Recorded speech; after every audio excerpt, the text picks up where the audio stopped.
بسم اللہ الرحمن الرحیم۔ السلام علیکم۔ قصہ اللہ کے نبی حضرت یونس علیہ السلام کا۔ اللہ تعالیٰ نے حضرت یونس علیہ السلام کو منصب نبوت پر سرفراز فرما کر اہل نینوے کی رشد و ہدایت کے لیے مامور کیا۔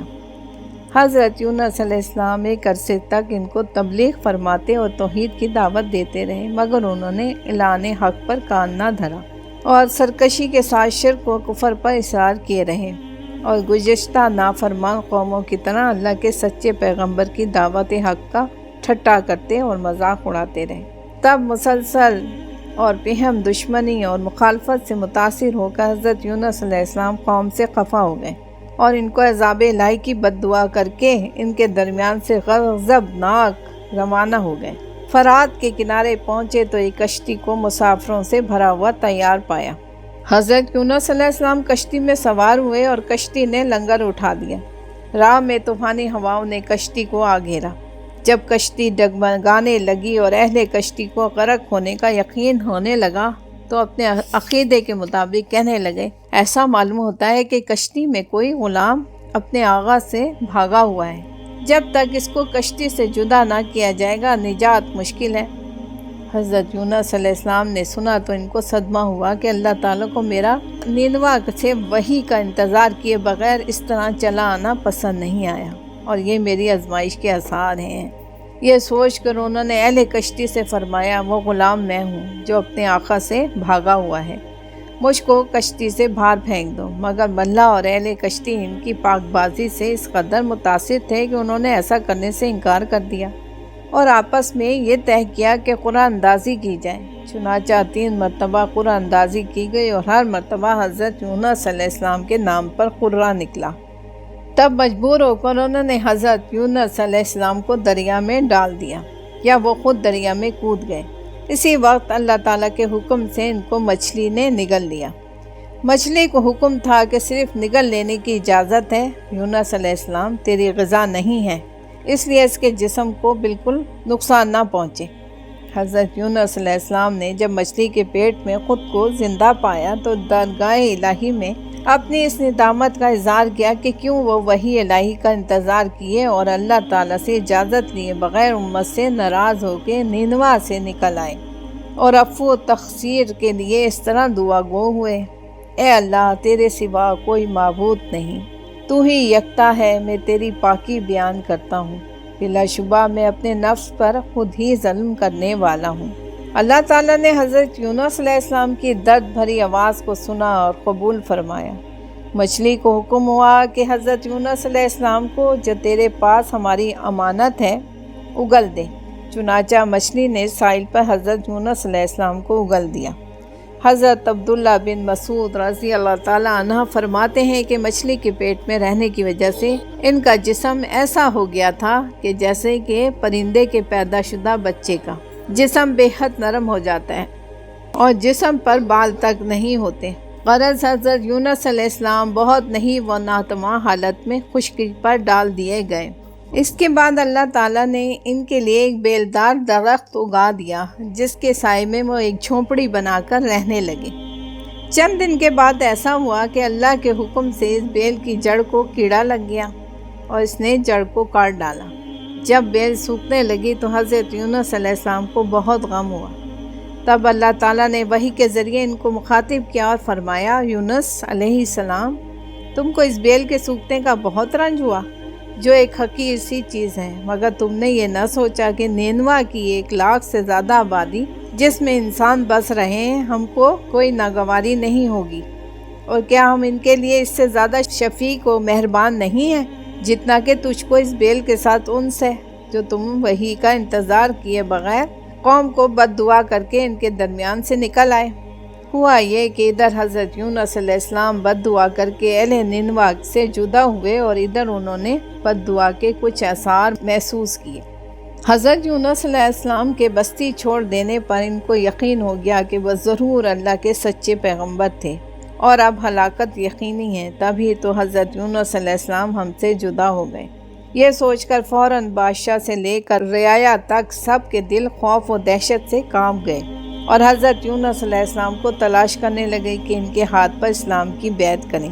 اور ساتھ ہی سب اللہ تعالیٰ کی درگاہ میں توبہ و استغفار کرنے لگے اور ہر قسم کے گناہوں سے کنارہ کش ہو کر آبادی سے باہر میدان میں نکل آئے، حتیٰ کہ چوپایوں کو بھی ساتھ لے آئے اور بچوں کو ماؤں سے جدا کر دیا، اور اس طرح دنیاوی علائق سے کٹ کر درگاہ الہی میں گریہ بازاری کرتے اور متفقہ آواز سے یہ اقرار کرتے رہے، پروردگار یونس علیہ السلام تیرا جو پیغام ہمارے پاس لے کر آئے تھے ہم اس کی تصدیق کرتے ہیں اور اس پر ایمان لاتے ہیں۔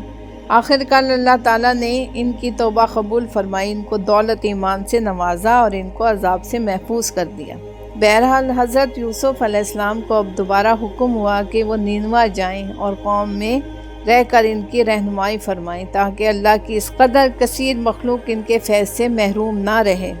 چنانچہ حضرت یونس علیہ السلام اس حکم کی تعمیل میں نینوا میں واپس تشریف لے آئے۔ قوم نے جب ان کو دیکھا تو بے حد مسرت و خوشی کا اظہار کیا اور ان کی رہنمائی میں دین و دنیا کی کامرانی حاصل کرتی رہی۔ عراق کے مشہور و معروف مقام نینوا کے باشندوں کی ہدایت کے لیے ان کا ظہور ہوا تھا۔ نینوا عاشورہ حکومت کا پائے گاہ اور موصل کے علاقے کا مرکزی شہر تھا۔ جس زمانے میں حضرت یونس علیہ السلام نینوا کے باشندوں کی ہدایت کے لیے مبعوث ہوئے، وہ زمانہ عاشورہ حکومت کے عروج کا زمانہ تھا، مگر ان کا طرز حکومت قبائلی تھا اور ہر ایک قبیلے کا جدا جدا حکمران یا بادشاہ ہوتا تھا، اور نینوا ان قبائلی حکومتوں کے پائے گاہوں میں مرکز کی حیثیت رکھتا تھا، اس لیے اپنے عروج و اقبال میں مشہور تھا۔ اللہ کا معاملہ انبیاء و مرسلین کے ساتھ عوام و خواص سے بالکل جدا ہے، اور جو بات خواص اور ساحلین کے حق میں معمولی اور قابل نظر انداز سمجھی جاتی ہے، وہ انبیاء علیہ السلام کے حق میں سخت گرفت کا باعث ہو جاتی ہے، اور اس بنا پر ان سے اگر معمولی سی لرزش بھی ہو جائے تو اللہ تعالیٰ اس کے لیے سخت سے سخت تعبیر اور اس کو بہت بڑا جرم ظاہر کرتا ہے تاکہ وہ یہ محسوس کریں، اور ان کی شان اس قدر رفیع اور اللہ کے یہاں اس درجہ بلند ہے کہ معمولی سے معمولی لرزش بھی ان کی شان کے نامناسب ہے۔ مگر اس ساتھ ہی اللہ تعالیٰ ان کے الزامی واقعے میں ان کے متعلق ایسی بات بھی کہہ دیتے ہیں کہ جس سے یہ واضح ہو جائے کہ اگر اللہ کے نزدیک ان کا یہ معاملہ حد درجہ قابل گرفت ہے، مگر یہ سمجھ لینا چاہیے کہ اس کی بارگاہ میں ان کی قبولیت و برگزیدگی میں کوئی فرق نہیں آتا، چونکہ وہ فوراً خطا پر منتبہ کر دیے جاتے ہیں اور وہ اظہار ندامت کے ساتھ عذر خواہی کے کر کے شرف قبولیت حاصل کر لیتے ہیں، اس لیے ان کا تقرب اسی طرح قائم ہے۔ چنانچہ حضرت آدم علیہ السلام، حضرت نوح علیہ السلام، حضرت داؤد علیہ السلام، حضرت سلیمان علیہ السلام اور دیگر انبیاء علیہ السلام کے واقعات مذکورہ قرآن اس کے شاہد ہیں۔ یہاں بھی یہی صورت ہے کہ حضرت یونس علیہ السلام نے حقیقتاً یہ گمان نہیں کیا تھا اور نہ کر سکتے تھے، لیکن چونکہ وہ نبی تھے اور وحی الہی کے مخاطب رہتے تھے، اس لیے ان کے چلے جانے کی یہ صورتحال ان کی شان کے نامناسب تھی، لہٰذا اللہ تعالیٰ نے ان کی اس حالت کو ایسی سخت تعبیر کے ساتھ ظاہر فرمائے، مگر ساتھ ہی ان واقعات میں یہ ظاہر کر کے ان کی عظمت و شان اور عفت مرتبے کو محفوظ رکھا تاکہ کسی کو مبالغہ نہ ہونے پائے، اور انبیاء علیہ السلام کے ساتھ اللہ تعالیٰ کے اس خاص معاملے سے کسی کنج فہمی کو کنج روی کا موقع ہاتھ نہ آئے۔ قوم حضرت یونس علیہ السلام کے زمانے میں مومن، عادل اور پاک باز ہو گئی تھی، لیکن ان کی حیات طیبہ کا یہ دور عرصے تک قائم نہیں رہا، اور عرصے کے بعد ان میں کفر و شرک اور ظلم و سرکشی کا وہ تمام مواد پھر جمع ہو گیا جس کے لیے حضرت یونس علیہ السلام مبعوث ہوئے تھے۔ اس زمانے کے اسرائیلی حضرت ناحول علیہ السلام نے اگرچہ ان کو بہت سمجھایا اور رشد و ہدایت کی راہ دکھائی، مگر اس مرتبہ گزشتہ قوموں کی طرح انہوں نے بھی سرکشی اور بغاوت کو زندگی کا نصب العین بنائے رکھا۔ تب وحی الہی کی روشنی میں حضرت ناحول علیہ السلام نے نینوا کی تباہی کی خبر دی، اور ان کی پیش گوئی سے 70 برس کے اندر عاشورہ قوم کا تمدن اور ان کا مرکزی شہر سب بابیلوں کے ہاتھ اس طرح فنا ہو گئے کہ نام و نشان تک باقی نہیں رہا۔ قرآن عزیز نے ایک جانب قوم یونس علیہ السلام کے ایمان لے آنے پر ان کی مدد کی اور ان کو سراہا، تو دوسری جانب یہ بھی اشارہ کر دیا کہ جن افراد نے یہ نیکوکاری اختیار کی ان کو ہم نے بھی سر و سامان زندگی سے نفع اٹھانے کا موقع دیا، یعنی عذاب سے بچا لیا۔ لیکن قوم حضرت یونس علیہ السلام کی حالت ہمیشہ نہ رہی، اور ایک زمانہ وہ آیا کہ انہوں نے پھر ظلم و ستم اور کفر و شرک کو اپنا لیا، اور گزشتہ سرکش قوموں کی طرح سمجھانے کے باوجود بھی نہ سمجھی۔ تب اللہ تعالیٰ نے بھی ان کے ساتھ وہی کیا جو سنت اللہ کے مطابق ایسی قوموں کے ساتھ کیا جاتا رہا ہے۔ حضرت یونس علیہ السلام کی وفات اسی شہر میں ہوئی جس کی جانب وہ مبعوث ہوئے، یعنی نینوا میں، اور وہیں ان کی قبر تھی۔ عبد الوہاب نجار کہتے ہیں فلسطین کے علاقے میں جو مشہور شہر خلیل ہے، اس کے قریب ایک بستی ہول کے نام سے معروف ہے۔ اس میں ایک قبر ہے جس کو حضرت یونس علیہ السلام کی قبر بتایا جاتا ہے، اور اسی قبر کے قریب دوسری قبر ہے۔ اس کے متعلق یہ کہا جاتا ہے کہ یہ حضرت یونس علیہ السلام کے والد متیٰ کی قبر ہے۔ حضرت یونس علیہ السلام کے متعلق جس قدر واقعات بھی ہو چکے ہیں وہ سب متفق ہیں کہ حضرت یونس علیہ السلام دوبارہ نینوا واپس تشریف لے گئے، اور انہوں نے اپنی قوم کے اندر ہی زندگی گزار دی۔ لہٰذا قرین ثواب یہی معلوم ہوتا ہے کہ ان کا انتقال نینوا میں ہی ہوا، اور وہیں ان کی قبر ہوگی جو نینوا کی تباہی کے بعد نامعلوم ہو گئی، اور اب بعد میں خوش اعتقادی کے نقطۂ نظر سے ہول کی غیر معروف دو قبروں کو حضرت یونس علیہ السلام اور ان کے والد متیٰ کی قبر بتا دیا گیا۔ آج بھی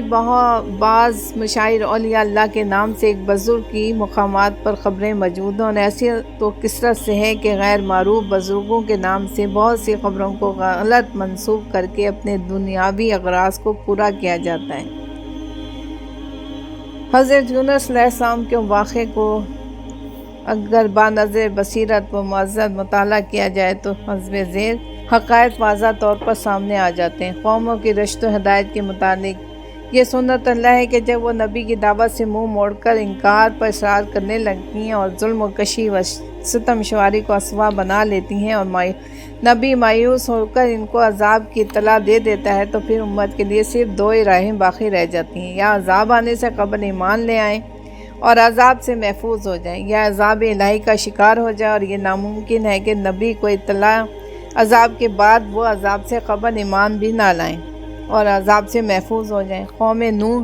قوم صالح، قوم لوط، قوم عاد، قوم سمود وغیرہ ان سب اقوام سابقہ کا عظیم الشان تمدن، بلند و دقیق تہذیب، قہرانہ طاقت و قوت، اور پھر عذاب الہی سے ان کا یک بک فنا ہو کر بے نام و نشان ہو جانے کی تاریخ اس حقیقت کو آشکارا کرتی ہے۔ اللہ پاک کی تمام مخلوقات کی تعداد سے کروڑوں گنا بڑھ کر رحمتیں حضرت یونس علیہ السلام پر اور ان کی راہ چلنے والوں پر، امت محمدیہ صلی اللہ علیہ وآلہ وسلم کی طرف سے سلام، اور ان پر بے حد و حساب آمین۔ جزاک اللہ۔